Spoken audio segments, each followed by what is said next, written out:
Stanley, page 77 and 78.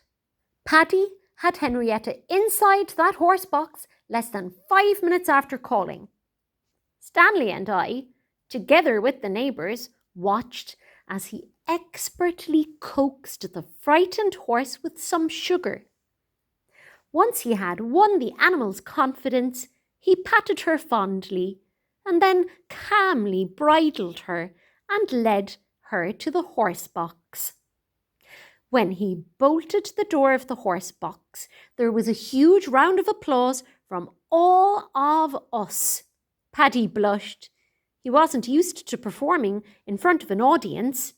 To him, handling a horse was as natural as walking. Shyly, he sat into his van and drove away. Thankfully, nobody was injured by the galloping Henrietta. The damage to property, apart from Mooney's clothesline and Mr. O'Brien's garden shed, was minimal. Mrs. Mooney was quite happy to accept my offer to re-erect the clothesline and to re-wash the shirts and underwear. Mr. O'Brien, who was a grumpy man at the best of times, told me that if I didn't fix his shed properly, I would have to buy him a new one. Luckily, I was able to repair it to his satisfaction and was spared this expense. This was just as well, as my new front door cost a fortune. Redser and Stanley continued to be the best of friends. Together, they spent many happy hours, whether it was in the marsh or in each other's homes. Every summer, however, the two friends were apart. The O'Donoghus left the halting site at the beginning of the school summer holidays and did not return until the end of August. Although very content to stay at the halting site for most of the year, they longed for those months when they would tow their mobile home around the country. Paddy was a gifted carpenter. He worked for local builders when work was available, but his greatest love was for hand carving. He made the most wonderful wooden toys and ornaments. These he sold at different craft centres all around Ireland during their summer travels. Stanley would spend the holidays counting the days for Redser's return.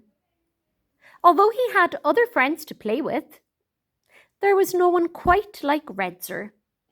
His summers were long and lonely as he ticked away the days one by one on his calendar. On his return, Redser would suddenly appear on our doorstep, much to the delight of Stanley, who would hug his friend as if he was some long-lost but now returned brother. Just what made them such great friends, I'll never know. Redser's mother, Mary, often told me that Stanley helped Redser greatly. As a result of their friendship, he had become less shy and far more confident. Stanley too gained by learning more about the travelling community, which he would never have done without his friendship with Redser. It was therefore a cause of much sorrow when Redser left town. One morning at about 7 o'clock, the doorbell rang. Stanley ran downstairs to open the door. As he did so, he caught sight of the O'Donoghue van pulling away slowly away. Redser peered out through the window and waved at his best friend. Redser's tear-stained cheeks were flushed with sadness as the van crawled slowly out of the estate.